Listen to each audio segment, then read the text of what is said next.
Is there some way to make life full worth living, or is this impossible? If there is such a way, how do you go about finding it? What should you try to do? What should you seek to avoid? What should be the goal in which your activity comes to rest? What should you accept? What should you refuse to accept? What should you love? What should you hate? What the world values as money, reputation, long life, achievement. What it counts as joy is health and comfort of body, good food, fine clothes, beautiful things to look at, pleasant music to listen to. What it condemns as lack of money, a low social rank, a reputation for being no good, and an early death. What it considers misfortune is bodily discomfort and labor, no chance to get your fill of good food, not having good clothes to wear, having no way to amuse or delight the eye, no pleasant music to listen to. If people find that they are deprived of these things, they go into a panic or fall into despair. They are so concerned for their life that their anxiety makes life unbearable. Even when they have the things they think they want, their very concern for enjoyment makes them unhappy. What should you accept? What should The rich make life intolerable, driving themselves in order to get more and more money, which they cannot really use.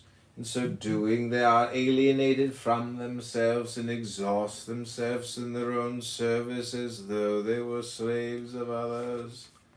The ambitious run day and night in pursuit of honors, constantly in anguish about the success of their plans, dreading the miscalculation that may wreck everything. Thus they are alienated from themselves, exhausting the real life in service of the shadow created by their insatiable hope.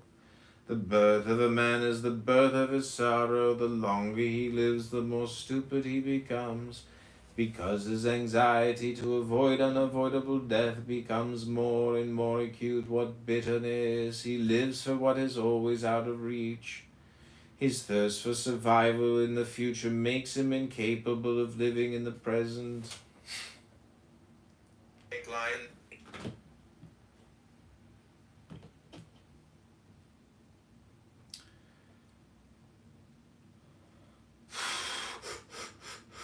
What about the self-sacrificing officials and scholars? They are honored by the world because they are good, upright, self-sacrificing men. Yet their good character does not preserve them from unhappiness, nor even from ruin, disgrace, and death. I wonder, in that case, if the goodness is really so good after all, is it perhaps a source of unhappiness? Suppose you admit they are happy, but is it a happy thing to have a character and a career that lead to one's own eventual destruction? On the other hand, can you call them unhappy if, in sacrificing themselves, they save the lives and fortunes of others? Take the case of the minister who conscientiously and uprightly opposes an unjust decision of his king. Some say tell the truth, and if the king will not listen, let him do what he likes. You have no further obligation. On the other hand, Tu Shu continued to resist the unjust policy of his sovereign. What about?